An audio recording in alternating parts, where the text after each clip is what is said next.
Sir central minister அவர்கிட்ட கேட்கும்போது இது என்ன ஏடிஎம்மா இவங்க கேட்ட உடனே அந்த அமௌண்ட்டை நான் வந்து அவங்க அப்பா வீட்டு காசியா கேட்டோம்.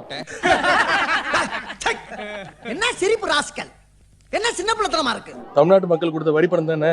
என்கிட்ட 100 ரூபாய் கடன் வாங்கினல, அதை கொடு. என்னது? டேய், என்கிட்ட நீ 100 ரூபாய் கடன் வாங்கலடா, அதை குடுறா. அப்ப நீ என்கிட்ட வாங்குனது? அதான்டா இது. அப்ப அவங்களுக்கு என்கிட்ட வாங்கி கொடுத்தது? அதான் இப்போ வாங்கி கொடுத்தேன்ல. அப்ப நான் வாங்குனது? அதான்டா நானும் கேக்குறேன் உங்ககிட்ட. ஆஷா எப்போதும் அப்படிதான். ஆஹா.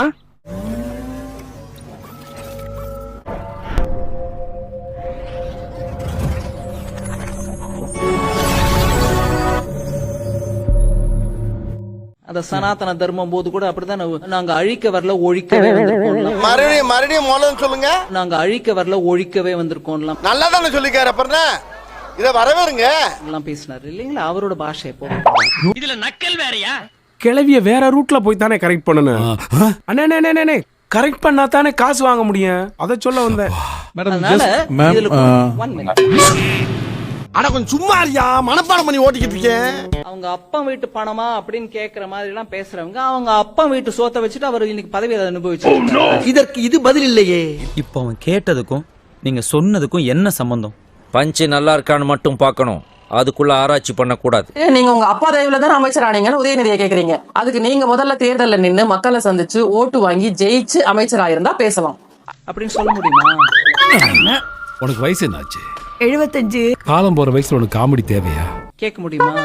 முடிதான் நடத்திருந்தா மூளையமா நடத்திருக்கணும். மக்களால தேர்ந்தெடுக்கப்பட்டு வந்திருக்காரு. அவர் கொடுக்க வேண்டிய அந்த மரியாதை நம்ம கொடுக்க தானே கொடுக்குறோம். என்ன நடந்திருக்குன்னா கடைக்கார காசு கொடுக்க மாட்டேங்கிறான், எனக்கு மரியாதை கொடுக்குறான். பெரியவங்க கொஞ்சம் மரியாதையா பேசுப்பா. போடா.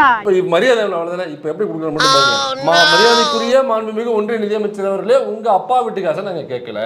அப்பா வீடு உன் ஆத்தாவா, இந்த பேச்செல்லாம் அரசியல் நல்லது அப்படிங்களா? ரொம்ப ரொம்ப சாரி சார். அப்படித்தான்டா பேசுவேன், அப்படித்தான்டா பேசுவேன், அப்படித்தான் பேசுவேன். ஐ டெல்லிங் மீனிங் மாமு. இப்ப நான் ராஜா காலிங் ராஜு, சோ மாமனார காலிங் மாமு, அவ்வளவுதான். பாஜக அரசிடம் மாநில முதல்வர் நிதி கேட்டா நாங்க என்ன ஏடிஎம் மிஷினா வச்சிருக்கோம், நீங்க கேட்டதும் உடனே தூக்கி கொடுக்க இப்படின்னு நக்கலா பேச ஒரு நிதி அமைச்சர். பட்டேல் சிலையை வைக்கிறதுக்கு எந்த ஏடிஎம் மிஷின்ல இருந்து காசு எடுத்து கொடுத்தீங்க? என்ன முழிக்கிறீங்க, பேப்பர் பாக்கலையா? இப்படி நக்கலா பதில் சொன்ன ஒன்றிய நிதியமைச்சருக்கு தான் சரியான பதில உதயநிதி அவர் பாணியில சொல்லியிருக்காரு. இனிமேல செய்ய வேண்டி இருக்கும் மாமு, நாட்டு நிலைமை அப்படி.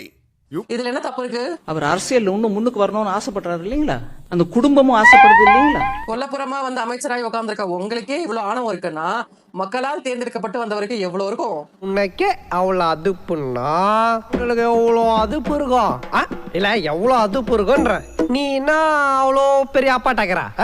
அதெல்லாம் யோசிக்க மாமி. சோ ஒன்றிய நிதியமைச்சர் நிர்மலா சீதாராமன் தங்களின் வெள்ள நிவாரண ஆணவ பேச்சால் தமிழக பாஜகவுக்கு கூட்டத்தை பூரா திருப்பி விட்டானே. பேசுற பாஷை மொழி அவங்க தாத்தா பேர்பட்ட தமிழ் அறிஞர். பாருங்க, கலைஞரை பற்றி இவருடைய வாயால் என்னைக்காவது புரிந்து பேசியிருக்காங்களா? Tamil. Excuse me, who's in a hurry yaar? Please. Just I'm speaking, no cross speaking. Sit down please. Hey, performance பண்ணவரா. பல்லு. Let me finish. He is also your colleague. I'm answering him. ஏயா இன்னைக்கு நீ இப்படி உயிரை வாங்குற? அடிக்கடியா ஒரு மனுஷன் கிராஸ் பண்ணுவான். ஒரு ஆர்டரா ஃப்ளோவா போய்கிட்டு இருக்கல, கூட பேசினா மறந்துட மாட்டானா? கடுப்பேத்துறார் மயிலாட். அதனால நாக்குல கொஞ்சம் அந்த பதவிக்கு ஏத்த அளவுக்கு வார்த்தைகள் அளந்து வரும். டேய் மோடுமட்டி பிரதர், என்ன நீங்க புத்திமதி புண்ணாக்கு சொல்லுவீங்க, அதை நான் கேட்கணும். அதானே ஏற்க தாங்கிறது ஏற்கதா? மரியாதை என்பது கிவ் அண்ட் டேக். உண்மையே கிடையாது, உண்மையே கிடையாது. Give and take policy. ரெஸ்பெக்ட்ங்கிறது டூ வே டிராஃபிக் அண்டோ. சரி விட்றா. ஒன்றிய நிதியமைச்சர் நிர்மலா சீதாராமன் அவர்களே, மரியாதைக்குரிய மரியாதை என்பது வெறுமனே வாங்குவது மட்டுமல்ல, திரும்பி கொடுப்பதும் தான்.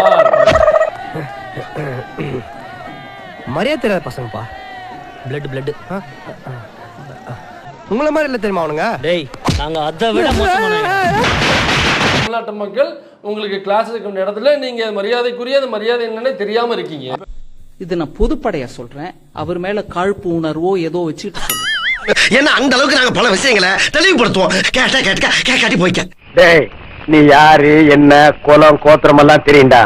இதுக்கு முன்னாடி ஒரு உதாரணம் பார்த்தோம், இப்போ இன்னொரு உதாரணம் பார்க்கிறோம். எங்களுக்கு வெக்க வெள்ளரிக்கா சூடு சுரக்கான்னு நிறைய விளைஞ்சு போய் கிடக்கு. பொறுப்புள்ள பதவியில இருக்கிறவங்க அந்த பொறுப்பை உணர்ந்து பேசணும். ஏண்டா மரியாதைங்கிறதே இல்லையா?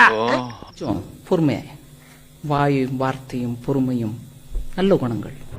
மயிலே இறகு போடல போட மாட்டீங்கடா. உங்களெல்லாம் புடிச்சு கால் எடுக்கல வச்சு அமுக்கி புடுங்கறதானே நீங்க திருந்துவீங்க.